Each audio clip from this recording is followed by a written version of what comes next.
Welcome to the AEN Stories channel. If you stick around a firehouse long enough, you start to believe the whole town runs on three things: caffeine, bad jokes, and paperwork.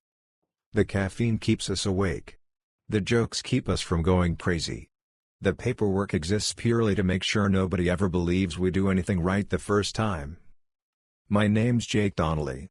I'm 39, and by the time all this went down I was captain of Station 7 in our little Midwestern city, the busy one near the highway, the one everyone calls when something's on fire and they're not sure if it's supposed to be. I've been riding rigs since I was barely old enough to rent a car. I came up the usual way: probie who did every trash job, guy who made coffee and cleaned the toilets, then driver, lieutenant, then captain. I've seen more house fires, car wrecks, and you won't believe how this got stuck their calls than I care to count. If you asked people around town then who I was, they'd probably say two things. He's a damn good firefighter. And he's married to Claire from Channel 5. That second part used to make me proud. Claire Walker, back before she became Claire Donnelly, was our local news golden girl. You know the type: smart, sharp, always with a mic in one hand and a phone in the other. She could stand in front of a burning building, hair perfectly in place, and explain cause and effect while not getting in anyone's way. It was impressive. We met, fittingly, at a fire. Apartment complex, nothing spectacular, kitchen fire that got into the cabinets, a lot of angry smoke and one very offended cat. We'd knocked it down pretty quick. I was sweaty, soot-streaked, trying to herd curious tenants away from the building, when I saw her. She was standing by the engine, talking to my rookie like she'd known him since grade school. Microphone out of sight for the moment, just listening. Jeans, jacket, press badge on a lanyard. She laughed at something stupid he said, and it hit me in the chest like a backdraft. She caught me staring. I did that thing where you pretend you were looking at something else, like the hydrant, which I absolutely wasn't. "You the boss?" she asked, walking over. "I'm a boss," I said. "Captain Donnelly. We're sort of like cats, this place has at least 9 of us." She smiled. "Claire," she said, sticking out her hand. "Local news. I promise not to make you look dumb on TV if you give me a quote." "Strong offer," I said, and shook her hand. We did the soundbite. I said something generic about quick response, working smoke detectors, the importance of not leaving pizza boxes on stovetops. She listened, nodded, asked the right questions. She didn't push. She didn't get in the way. When they were done, her cameraman moved off, and she stayed.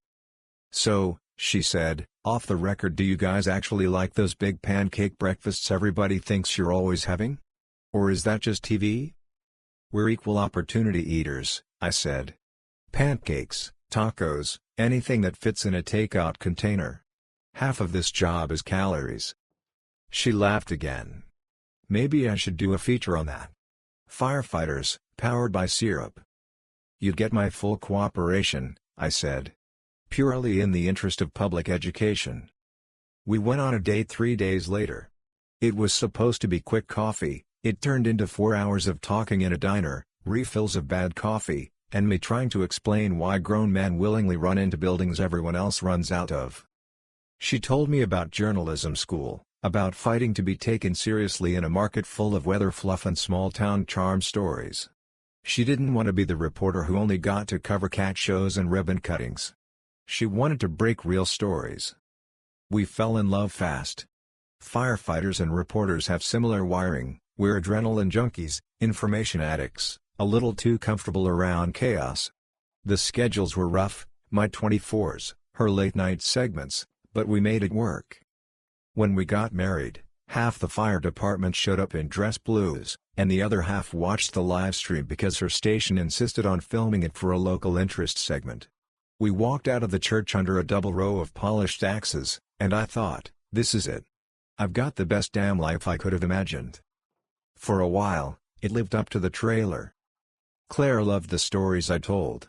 I'd come home from shift and say, "We had a car fire that turned into a duck rescue," and she'd say, "That's a B block if we can get video." Sometimes she'd come by the station and shoot those fluffy community segments, kids' tours, charity toy drives, and the guys would immediately start sucking in their guts and calling everyone sir and ma'am like they weren't the same degenerates I played cards with. She respected the line, too, at first. When something serious happened, she never tried to sneak info out of me. She'd ask, "Can you say anything?" And if I said no, she'd let it go. "I'll get it from the PO," she'd say, meaning the department's public information officer. "You get it from whoever you're supposed to," I'd reply. "I'm just the guy who points hoses." We had rules. No cameras at home. No work talk that broke confidentiality. No ambushing each other with just one question, off the record. It worked. Then she got a taste of something bigger. It started with a warehouse fire on the edge of town. The place had been a code violation waiting to happen, blocked exits, overloaded circuits, the works, and when it finally went up, it went up hard. No fatalities, thank God, but a couple of guys from my crew got minor burns, and a few businesses lost everything. Claire worked that story like a dog with a bone. She didn't just take the official line, she dug into inspection reports, followed up with business owners, pressed the city on why enforcement had been lax. It wasn't comfortable for the department or city hall, but she did it right, accurately, honestly.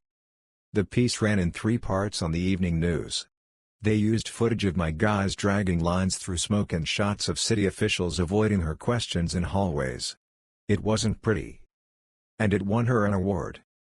Nothing huge, in the grand scheme, a regional journalism plaque, a nod from some professional association, but around here, it was a big deal. Station did a piece on her winning it. Suddenly she wasn't just Claire reading traffic, she was award-winning reporter Claire Walker. She liked the way that sounded. I did, too. At first. But something shifted after that. Instead of just covering fires, she started hunting them. Not literally, we weren't in arson territory more than usual, but anything even remotely related to public safety failures lit her up. If a smoke detector didn't work in an apartment, she wanted to know why. If a response time was longer than average, she sniffed around.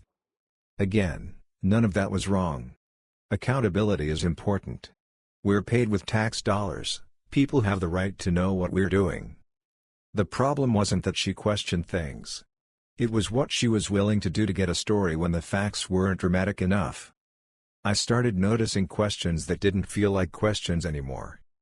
"Do you guys ever, I don't know, leave things out of reports to make the department look better?" She asked one night over dinner, like she was asking about the weather. "No," I said. "The reports keep us alive and out of court. You lie on those, you're stupid." "But what if it's something small?" she pressed. "Like, a response time that's a little slower, or a near miss you don't want the chief to freak out about." "We still put it in," I said. "Chief's already freaked out, that's his job." "Why are you asking?" "Just curious," she said. Trying to understand. Another night, she asked, "How often do you guys really check hydrants? Like, do you always test them? Or are there neighborhoods that get forgotten?" "Claire," I said. "I can't give you an expose from our dining room table." She frowned, like I'd missed the point. "I'm not trying to attack you," she said. "I just think there are stories here that could make things better." "Cool," I said. "Go ask the chief. Use the right channels. I can't be your source. That's not a line I'm crossing." She backed off, out loud, anyway. But the questions kept popping up, in different forms. At first it was once in a while. Then every few days. Then almost every time we were alone. "You know what kind of story gets attention?" she said one weekend, sprawled on the couch with her laptop, half talking to me, half talking to herself. "Corruption. Cover-ups. Abuse of trust." "You're married to a firefighter, not a congressman," I said. "Our biggest scandal last year was someone stealing someone else's yogurt out of the fridge." She didn't laugh. Instead, she started spending more time at the station, not to film fire safety with sparky segments, but to hang around, chat with guys, nudge. Off the record, of course. To their credit, most of them shrugged her off. "Your wife's fishing for something," my driver, Morales, said to me one night. She asked me if we ever go to the bar instead of checking our equipment. What did you tell her? I asked. The truth, he said. Which is that the only time we go to the bar on duty is when it's on fire. We both chuckled. But it sat wrong. The turning point came on a Tuesday morning. I was in my office at the station, knee-deep in quarterly reports, the soul-crushing other half of the job, when my lieutenant, Harris, knocked on the door. "You got a minute, Cap?" he asked. His voice had that stiff sound it gets when something's bad. "Yeah," I said. "What's up? We out of coffee?" "Because that is an emergency." He didn't smile. He stepped in, shut the door. "So, I've got a friend," he said. "That old story," I said. "Does your friend need a doctor or a lawyer?" "He works at the paper," Harris went on, ignoring my attempt at levity. "Copy desk. We went to high school together. He shifted his weight. He called me last night. Said he thought I should know something." My stomach did that little flip it does on a misstep. "Okay," I said. "What did he say?" "He said Claire's working on a big feature," Harris said. "About us. About Station 7. He's seen parts of the draft." I felt heat creep up my neck. "Okay," I repeated. "That's not necessarily a problem. We've had features before." "This one's different," he said. "It's called The House That Isn't Ready." I blinked. "Catchy," I said, slowly. "What's it about?" "Supposedly," he said, "how our station is unprepared for major incidents. She's got all this stuff in there about us routinely missing response targets, being understaffed, ignoring safety protocols. He said the numbers don't match what he knows we actually do. He asked if I'd talk to her, because she's quoting anonymous sources inside the department." The room buzzed in my ears. I reached for the edge of the desk like it might steady me. "We don't miss response targets routinely," I said. "We've been under the benchmark for 3 years. That's on the public dashboard." "I know," Harris said. "He knows. That's why he called." Said some of the anecdotal stuff sounds off. "Off how?" I asked. "He wouldn't tell me everything," Harris said. "He's not supposed to. But he did say this, your name's all over it." "Mine?" I said. "How?" "Implied," he said. "You're the captain. She paints you like a guy who looks the other way. Like you're part of the problem." I sat down. Or maybe I fell down, I'm not sure. I'm not naive. I know we're not perfect. We make mistakes. We have nights where we're too tired, shifts where we're stretched thin. But we don't fake reports. We don't fudge times. We don't sit around while people's houses burn. And Claire knew that. She'd seen me come home dead-eyed after tough calls. She'd held my hand through debriefs when something went wrong. She'd heard me rant about some small thing going sideways on a fireground. "Did he say what she's using as proof?" I asked, trying to keep my voice steady. "Selective stats," he said. "Pulled out of context. Anonymous quotes." My buddy said every time he raised a question, the editor told him, "Trust the reporter." "Trust the reporter," I repeated. "Great." Harris hesitated. "Look," he said. "I didn't know whether to tell you. But if that piece runs the way he describes, it's not just your name. It's all of us. People see that on the front page, they're not going to want us showing up to their house." "You did the right thing," I said. "Thanks." He nodded and left. I sat there staring at a laminated chart on my wall about hose loads, feeling like it was in a different language. That night, I waited for Claire to come home. She breezed in around 9, coat over her arm, bag slung across her shoulder, phone in her hand. I was at the kitchen table, a half-eaten sandwich in front of me and Harris's words banging around my skull. "Hey," she said, dropping her keys. "Sorry, long day. They're making me rewrite this city council thing 6 times. How was your shift?" "Productive," I said. "How's the piece on my house going?" She froze, halfway through pulling off her jacket. "What?" "The article," I said. "About our station. The house that isn't ready. That one." Something tightened in her face. Who told you about that? She demanded. So it's real, I said. Good to know. She tossed her jacket on a chair. It's a draft, she said. It's not finished. And it's confidential. You shouldn't know about it. You're writing a hit piece on my crew, I said. I'd argue I should. It's not a hit piece, she snapped. It's investigative journalism. There's a difference. Okay, I said slowly. What exactly are you investigating? Because according to my Lieutenant Spotty at the paper, you're claiming we routinely miss call times, fake reports, and ignore protocol. That's not what I said, she replied. You're twisting it. Then tell me what you said, I said. Walk me through your facts. She crossed her arms. I have sources, she said.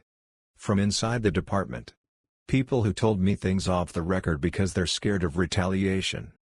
Retaliation from who? I asked. Me? The guy who buys extra pizza on Fridays? She rolled her eyes. Don't play dumb, Jake. Everyone knows there's an old boys club in the department. Captains cover for their crews, chiefs cover for captains. It's a closed system. Everyone knows? I said. Because last time I checked, the only thing we cover was hydrants in winter. She huffed. You're being willfully blind, she said. I've spent months digging into this. Response logs, citizen complaints, council minutes. There's a pattern. What pattern? I asked.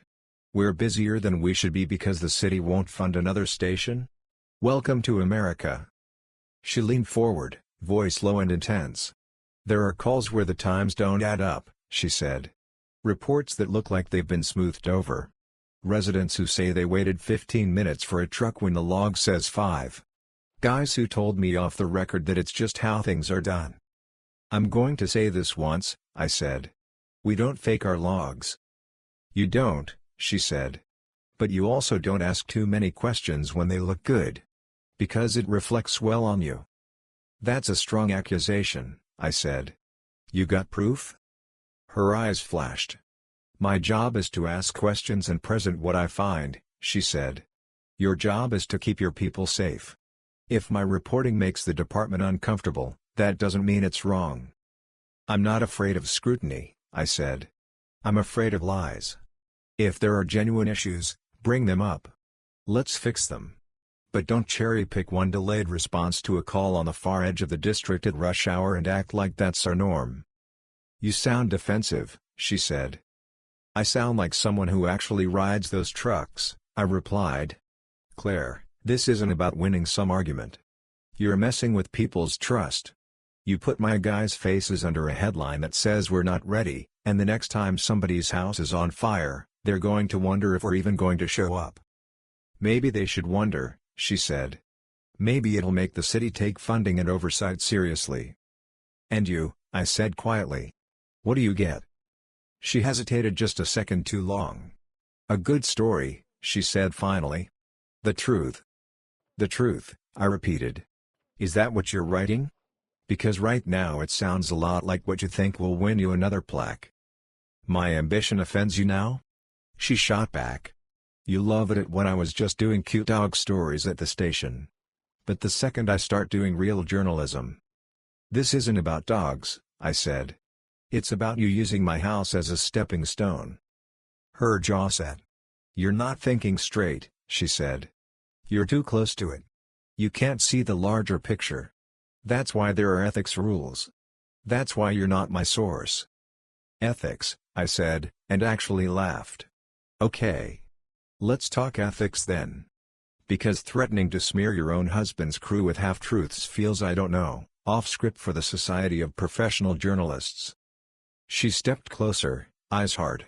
Listen to me, she said. Carefully. If you try to get in my way, if you go to my editor, if you try to discredit me, I will write that you falsify your reports. I will put that in print. People will believe me. Because I'm the reporter, and you're just the guy I'm reporting on. For a second, I thought I'd misheard her. Then I realized I hadn't. You'd lie? I asked. My voice sounded distant, even to me. She shrugged, a little half-shrug that made something in my chest twist. "I tell my side," she said. "And my side will look a lot more credible than yours. You really want to test that?" We stood there in our kitchen, same place we'd once danced while burning dinner, same place we'd planned vacations and half our life, and I realized the ground had shifted under me without me noticing. This wasn't Claire, my wife, trying to make the city safer. This was Claire, the reporter, obsessed with being the one who blew the lid off something, even if she had to loosen the lid herself. I didn't say anything else that night. I went to the spare room and lay awake staring at the ceiling, listening to the hum of the fridge and the faint sound of her typing in the next room. The next morning, I went back to work. The guys knew something was off. Firehouses are like big dysfunctional families, you can't hide mood swings for long. "You good, Cap?" Morales asked while we were checking the engine. "Define good," I said. He looked at me for a few seconds. "We got your back," he said. "Whatever's coming." "Hope so," I replied. "Because I've got to figure out how to keep this place from getting torched by a headline. I'm not a crusader by nature. I like things that can be fixed with tools and water. But corner a man hard enough, and you find out what he's made of." Claire had her narrative. I had mine. We do the job, we document the job, and if we screw up, we own it. I wasn't about to let my people get painted as lazy or corrupt because my wife had fallen in love with the word expose. So I did the only thing I knew how to do, I started collecting evidence. We have cameras in the station, standard security stuff. We also have body cams on some scenes, dash cams on the rigs, and audio recordings of radio traffic. All of it exists to help us review calls, train, and, yeah, cover ourselves if someone later claims we took 20 minutes to arrive when we didn't.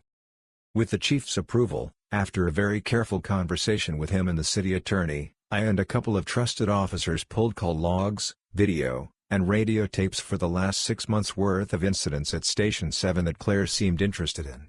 We figured out which cases she'd latched onto based on the questions she'd asked around. We weren't digging through everything, just the ones that were clearly in her crosshairs. Every time we looked at a call she was supposedly using as evidence of systemic failure, we found the same thing: normal, if tough, work. There was the house on the far end of our district where they'd claimed we took forever to arrive. The tape showed, call came in at 1802, we were out of the bay at 1804, on scene at 1810. City standard allows 8 minutes from dispatch to arrival. We made it in 6. The radio traffic backed that up. The complainant had been estimating in panic. There was the warehouse alarm where she suggested we'd ignored protocol and failed to fully investigate. The footage showed the crew doing a full 360, checking all entries, running thermal imaging, confirming a false alarm. We didn't just poke our head in and leave. We had radio timestamps, catalogs, video. We had forms signed by occupants. We weren't perfect, but we sure as hell weren't what she was hinting at. I'm not going to pretend I did all this with some icy, noble calm. I was mad. Mad at her, mad at myself for not seeing this coming, mad at the fact that I had to spend my off-duty hours building a defense file against my own wife. The guys rallied around it, though. Harris set up a shared drive. Morales dug up additional dashcam clips. Even our quietest probie, Jenkins, volunteered to listen through hours of radio chatter, marking down anything that might contradict whatever Claire was trying to spin. "This is our house," Morales said one night, tapping the station's old wooden table. "She doesn't get to burn it down just because she wants a better job." The chief, grizzled, grumpy, with more soot in his wrinkles than most, was torn at first. "I don't like airing our laundry in public," he said. "But if this piece runs with lies, we're going to take heat we don't deserve." "Respectfully, Chief," I said, "we're going to take heat either way. Difference is whether we show up with water or just stand there." He sighed. "What's your plan, Donnelly?" I told him. Our city council has this charming tradition called Public Comment Night, where anyone with a gripe can sign up to speak. Usually it's 3 minutes of people complaining about potholes, barking dogs, and property taxes. Occasionally, it's something bigger. I knew, from that copy desk friend, that Claire's piece was slated to run on Sunday. Council met on Monday. If I waited until after it ran, we'd be chasing it. If I got in front of it. Let me speak at the council meeting, I said. As a citizen and a captain. Let me present what we've got. On record. The city attorney's going to have a stroke, the chief said. Probably, I said. But he can recover on his own time. We set it up. I signed up for a speaking slot like any other resident. On the form, where it asked for the topic, I wrote, Station 7 Response Performance Upcoming Media Coverage.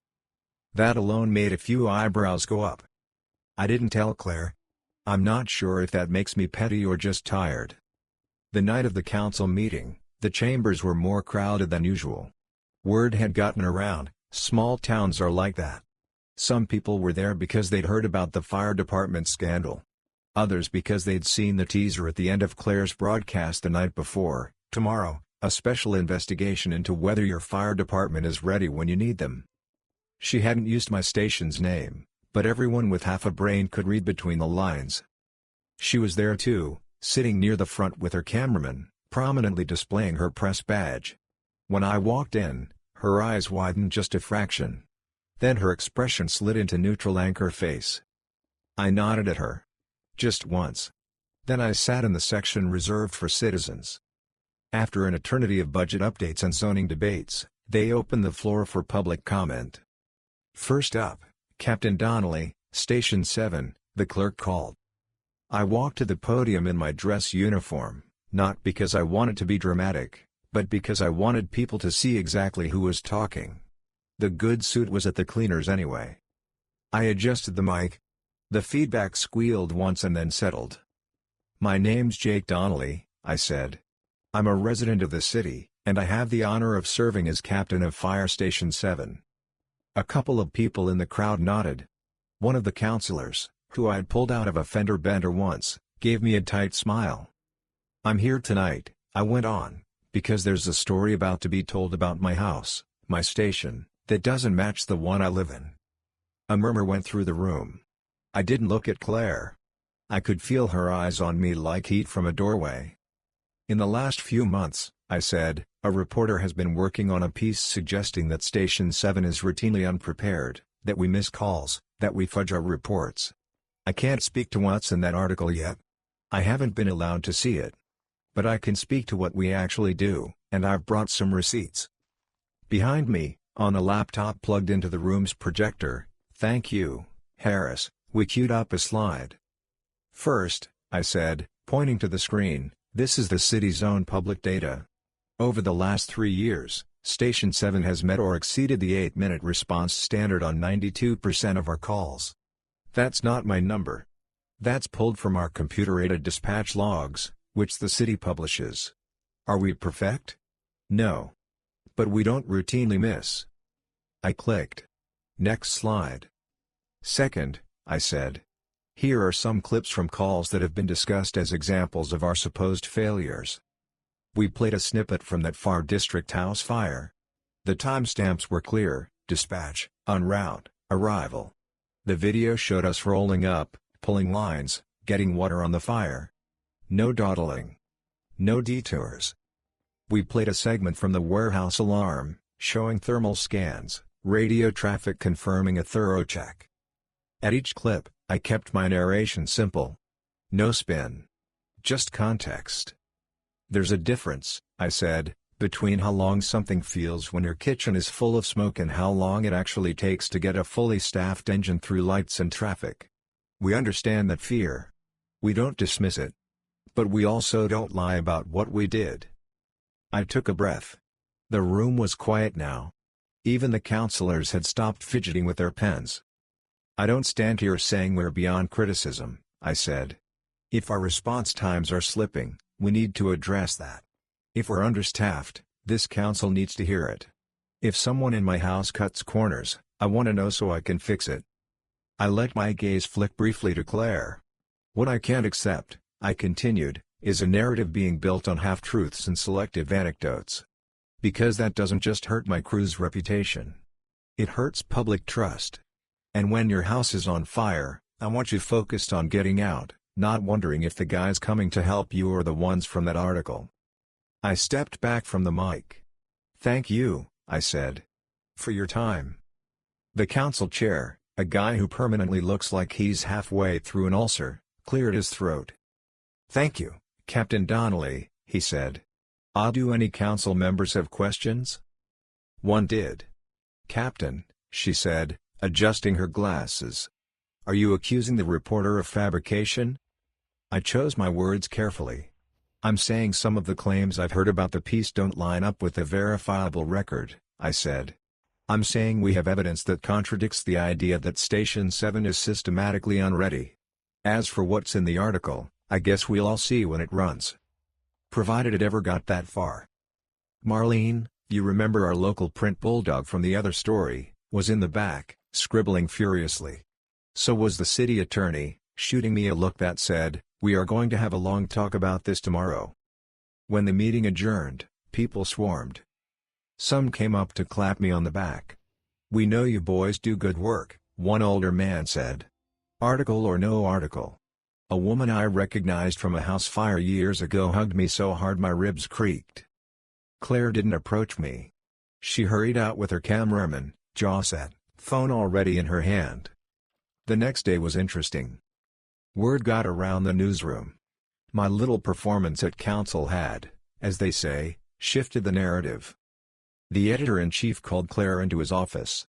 I wasn't there, obviously, but from what I heard later, it wasn't a pleasant conversation. He asked for her notes. For her sources. For the data behind her claims. He asked why she hadn't disclosed that the focal station of her investigation was captained by her husband. Conflict of interest is a phrase newsrooms take pretty seriously. Turns out, so do their lawyers. The copy desk friend told Harris that when the editor really dug into her numbers, comparing them to the raw data, not just the cherry-picked bits, he didn't like what he saw. When he found out she'd floated, even internally, the idea that I falsified reports, without a shred of supporting evidence, he liked that even less.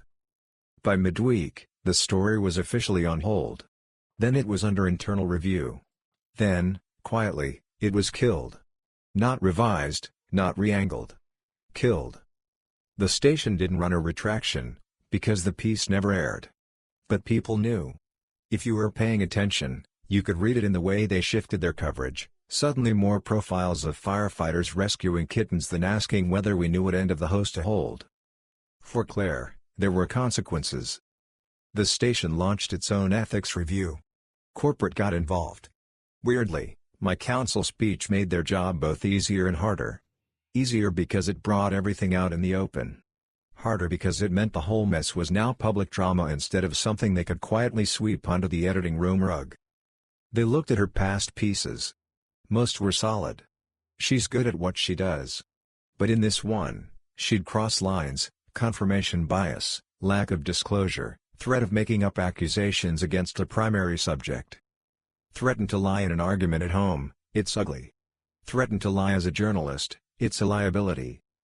A week later, the station announced that after careful consideration, they were parting ways with reporter Claire Donnelly. The staff knew the real reason. So did half the town. The editor didn't skate, either. Corporate doesn't love supervisors who ignore red flags because they're chasing a juicy headline. He got a demotion and reassignment, which is HR speak for you'll be updating the website from a broom closet until you quit. As for my marriage, yeah. I wish I could tell you this ended in some profound reconciliation. That Claire came home, admitted everything, apologized, and we rebuilt stronger. The truth is less cinematic. She moved out. First temporarily, to get space, then more permanently, when space felt a lot less like a tactic and more like a reality. The divorce paperwork followed months later. We fought, of course. Quietly, bitterly. She thought I'd humiliated her by taking this public. I thought she'd nuked us the minute she chose being a headline over having my back. There were nights I lay awake thinking, could I have handled this another way? Probably. But not one I'd be able to look my crew in the eye about. I'm not proud of everything I said in those months. I'm proud of one thing, I never took a shot at her on the record. When reporters from other outlets called, sniffing around for juicy quotes, I gave them the same line, no comment. That's between her and her old employer. My concern is my department. Captain Donnelly refuses to sling mud doesn't make for a very clickable story. They moved on. Life, stubborn thing that it is, went on too. The chief retired the next year. It had been coming, he'd talked about fishing more and filing less for as long as I'd known him. The council and the city manager started the usual national search for his replacement. They put out postings, took applications, did interviews. A couple of us internal folks applied. I did it more out of a sense of duty than expectation. "Why not you?" Harris said. "You already do half the job." "Half the job," I said, "which is the half with fires. You seen the paperwork load on that desk?" He grinned. "You'll grow into it." When I sat down for my interview, the city manager asked, "Why do you want to be chief?" "I don't," I said honestly. "I want whoever sits in that chair to remember that public safety isn't a line item. It's Morales rolling hose at midnight and Jenkins cleaning blood out of the back of the rig and the guy washing dishes at the station so we can eat hot food. If that has to be me, I'll do it. But I'm not in love with the title. I'm in love with the house." He nodded slowly. Somebody on the panel wrote that down. A couple of weeks later, they offered me the job. Officially, I became Chief Donnelly on a Tuesday. Unofficially, I became the guy everyone blames for everything immediately. Budget, morale, apparatus maintenance, my problems now. But I got to fight for my people in rooms they'd never be invited to. That made it worth the migraines. And the news? They did a story. Of course they did. Different reporter, different tone. Local fire captain who defended his station now named chief, the headline read. They showed footage from my council speech intercut with shots of me at scenes, guys washing the engine, kids waving at us in parades. Someone joked that I'd finally become a hero of the news, which, given how close I'd come to being the villain in one of their stories, made for a weird kind of symmetry. Sometimes, when I watch a newscast and see some reporter standing in front of a fire, hair just so, saying, "Officials say the response was within standards," I think about Claire. I wonder if she's watching too, wherever she ended up, bigger market or different field entirely. I wonder if she still believes the story she was trying to tell. I wonder if, in her head, I'm the one who betrayed her. I don't hate her. It's tempting, sure. But hate's like smoke in your gear, it sticks, and it stinks, and you carry it home. What I do have is this, a firehouse full of people who know I'll go to bat for them, a city that, most days, trusts us when the tones drop, and a small plaque in my office that says Station 7 our house. Sometimes on night shifts, I walk through the bays when everyone else is asleep. I look at the rigs, lined up and ready. I listen to the quiet, the faint hum of chargers, the distant traffic. I think about how close we came to having our story written for us by someone who wanted drama more than accuracy. We tell our own story now, in the way we always should have, one call at a time, one report at a time, one kid waving at the engine on their front lawn at a time. Years from now, when I'm the crusty retiree haunting pancake breakfasts and telling too many stories, I know this whole episode will make me shake my head and laugh. Yeah, I'll say, flipping a flapjack, there was a time my own wife tried to roast my station in the paper. Wrote half a scandal out of quarter facts. Thought she was gonna blow the lid off us. Turned out, all she did was get me promoted. And if you're unlucky enough to be stuck at my table, I'll raise my coffee and add. Moral of the story? Always do your damn job. Keep your logs clean. And never, ever underestimate a fire captain with radio tapes and a working projector. Thank you for listening my story. If you want more raw, real, and gripping stories like this one, subscribe to the AEN Stories channel. Your support keeps these stories alive.